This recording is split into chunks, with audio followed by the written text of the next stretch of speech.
Man, Luka not being there for the Lakers is really hurting them. LeBron even said it after the game. It's tough to beat a team like the Thunder without one of your best players. Let's watch this highlight. Step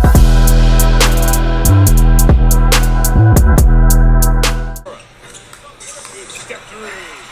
AJ's got two more.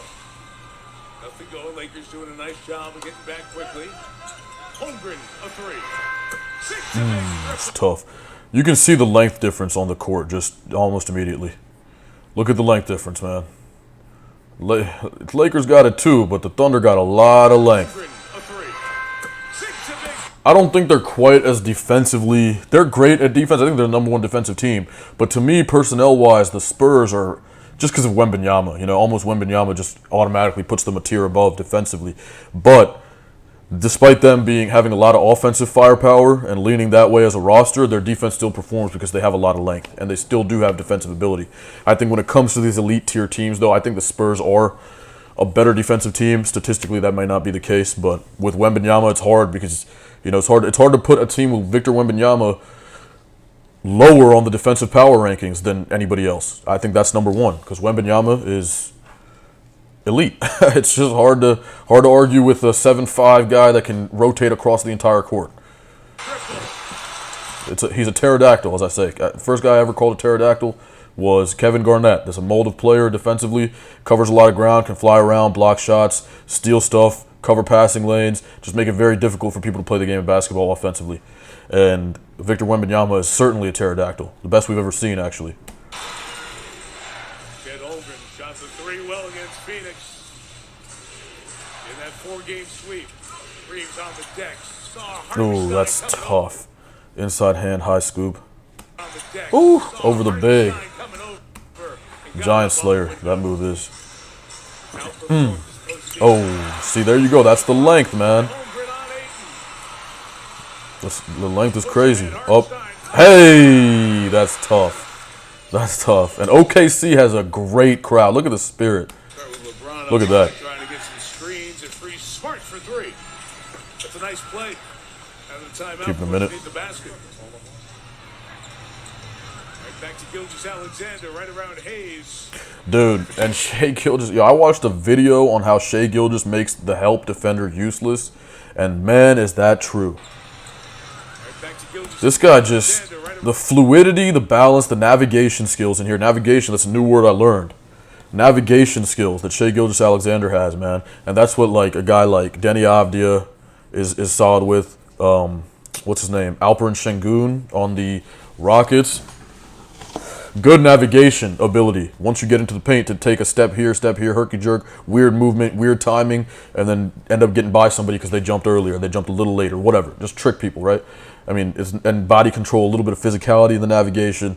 So Shai's got incredible navigation in the paint. And, I mean, off of this stuff, look at Marcus Smart rotating. He's ready to play defense, and Shai Gilgeous just rises up. It's like he's not even there. No point in even helping. He's just going to score anyway. And that midi is too easy, man. Too easy.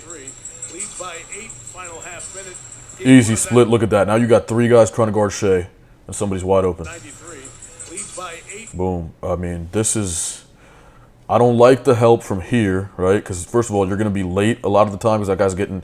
You got to cover ground before he covers very little ground. Then the short pass is available. So I don't like the help from there. I think the help should come from low. And, but in this position, you're cooked. I mean, it's just... Yeah, look, you got to play basketball sometimes, man. And that's what happens. Good rotation by Luke Kennard. If we could sit down and get in front. Look, and LeBron James, oh man, when was this? This was in Miami in the finals. I actually did a video on this. And similar situation. LeBron James trailing a defender off a screen or something like that. His man rotates to help, his teammate rotates to help, and he closes out, and he sits down right here, and he smothers him. It's over, right? And that's something that great players are able to do, and that's why I think LeBron James is the GOAT. I'm not saying Michael Jordan couldn't do that. I'm just saying that there's certain things when you see it, it's like, mwah, you know what I mean? Like chef's kiss. Shit is just beautiful, bro. Like you can't teach certain shit. You can't teach the length and the physicality to just kill a guy. Like he He has the closeout. He has an opportunity to attack. He's got space. He should be able to score in that position. He's an NBA player. Nope. Plays dead. Because I got there. I'm LeBron James. I'm here. My length is here. You can't pass. You can't do anything. Right? That's the type of shit, you start to, look, Kennard, a little bit slow, man. You can't stop, right? You don't have the brakes. And you're a shooter. It's cool. But you don't have the brakes. You're up high. You don't have the length. You're not that physical. He's just not LeBron James. And that's not saying anything, but he's a great athlete in the NBA, right? But, when you got to have athletes to play basketball. In my opinion, you got to have athletes, man. You can't play this game with some shrimp scrawny dudes. You just can't. And you know what I'm saying? Like, with skill is cool, skill is great, but you got to have athletes to play this game. I'm telling you. You got to have athletes, man. You got to have athletes. You got to be able to guard. You got to be able to rotate. You got to be able to put yourself in different situations and physically dominate somebody. You can't out-coach physical dominance. I'm telling you right now, you just can't. There's no way you can. I coached a guy one time. His name's Solomon. And this was in like a youth league. I was younger. This was a younger group. But, we got to the point, man, we actually ended up losing this game in 6 overtimes, believe it or not, semifinal game against the commissioner's team. And it was some bogus shit that happened at the end. There was like a scoreboard issue that the commissioner's team's parent gave them extra time, and then also the ref didn't call something, and we ended up losing the game in 6 overtimes. But that team had beat us like by 25 earlier in the season. But my man Solomon, bro, we just went to the post with him every single play for the whole game. And we took this team, which was stacked. I'm talking about stacked. It was the commissioner's team, all right? It was like one of those things where the commissioner got all these kids. Like, he got his kid like later than he should have in the draft, and then his kid was still really good. And then there was other kid that he got that was because they were friends or whatever, so he had to pick him too. And it was one of those things, right? And man, but you couldn't stop Solomon. I'm telling you. And man, I'm not gonna give too much information. I don't want to dox him like that on the internet, but. Yeah, if you know Solomon, but you can't beat a big guy in the post. That's physical dominance. There's nothing you can do. That kid's gonna get in there, 1 dribble, 2 dribble, whatever he's got to do, pump fake, up, boom, right? Get off me. There's no coaching against that. You can double down. There's not much you can do against that. You know what I'm saying? There's not much you can do against that. You can do stuff against a shooter. You can do stuff against a skilled guard. You can give them certain looks, make it harder for them. You can find their deficiencies. You can't do anything against a guy who's just going to kill you physically. You know what I mean? There's no strategy for that. What are you supposed to do? Toward inside SGA. Left here. Lakers, 17 turnovers for 17. That was an extremely random rant, but yeah, So now 6 minutes left, and the Thunder are up by 16 points. It's not a blowout. It's getting to that level, but it's not a blowout yet. It's not a blowout like to the point where they're up by like 40. What the Spurs did to the Timberwolves in Game 1, 40-point lead in the third quarter, that's a blowout. You still got a chance here, but that's just saying that when Luka comes back, you got a chance. It's not over for this team, but we need Luka back, right, for the Lakers. When Austin Reeves struggles without Luka being in this series and on the floor, it's very difficult. Again, McCain knocks down another 3. McCain, orange painted fingernails. I like that team spirit shit. I don't fuck with the fingernails painted shit, but hey, that's not my fingernails. So, but a lot of people be like trying to clown him and shit. I don't like that shit, bro. Leave people alone, man. Let them do what they want. But yeah, team spirit. Put these pieces in place. Reeves, underhand window scoop. Everyone loves the roll. Look at Jeremy McCain. He's out here with, a shade over 3.5 minutes left playing on this team. Hartenstein denies another Reeves reverse. Ooh. Damn. His third of the night. He's got 27 points. Giving them a little. He's really working that, huh? He didn't have this. Let's be real, guys. LeBron James did not have this the majority of his career.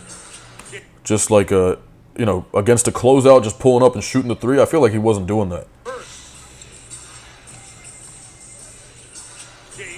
Like the LeBron we know and the LeBron we're used to is going by this guy, barely getting any space, but enough muscle to just move him off his line and just go to the basket and dunk on somebody. Now he's shooting that. He's making it. That wasn't even like a wide open shot.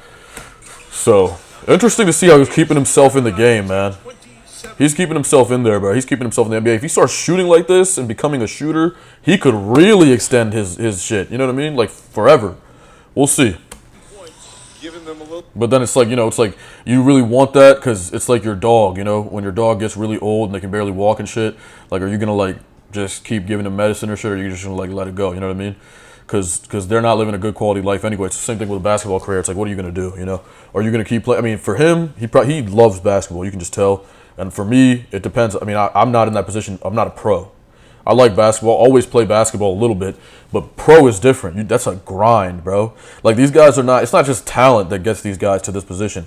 They're in that gym every day. Like, we're talking about. It's not. Yeah, they're millionaires and yeah, all that. But like, they're in the gym, dude. That's what they're doing. You know what I mean? Like, they're not. Yeah, they get to enjoy that money and shit. But this is a hard life. It's a harder lifestyle. Shit. I mean, let me not say that because they still probably have their. You know, it's not like you're in finance, investment banking, working crazy hours, and you're in hell. But you're still in the gym. You still got to put in a lot of work to maintain that. Some of it's talent, some of it's not, but it's just not that easy is what I'm trying to say. So, like, you don't know. It's not a decision where it's like, oh, obviously just keep playing if you can keep playing. People want to retire, man. People want to get out of there, take their money, enjoy the rest of their lives. So, I don't know, man. For him, it's a legacy thing, right? So, he wants to obviously cement himself as the greatest basketball player of all time and become undeniable for a long time and set records that are never going to be touched. And playing longer is going to help him do that. A little bit more offense here. I thought their game plan was to trade off. The ball out, Shea's hand. I mean, 8 of 15, he was efficient, but only 18 points. His finger on the backboard. And that's it. That's it for the game. Thunder take the first one-seeded Thunder. Probably the best team in the league, right? I think the Spurs have something to say about that. I'll be honest with you. I think Victor Wembanyama is. It's hard to leave a team with Victor Wembanyama on it, and especially the way the Spurs are constructed, which is complete, well-rounded. They're not just Wembanyama and a bunch of scrubs. They got a lot of guys on that team that can play. So the way it's hard to leave them off the short list of potential best teams in the league. They're up there, but the Thunder are probably they're holding that title right now. So we'll see how that series goes in the Western Conference. Hopefully we get that. Hopefully Luka comes back and makes this series challenging, and we'll see. Maybe the better team will win, and the Lakers will advance. We'll see. But yeah, hey, like, comment, and subscribe for me. All right, peace and love.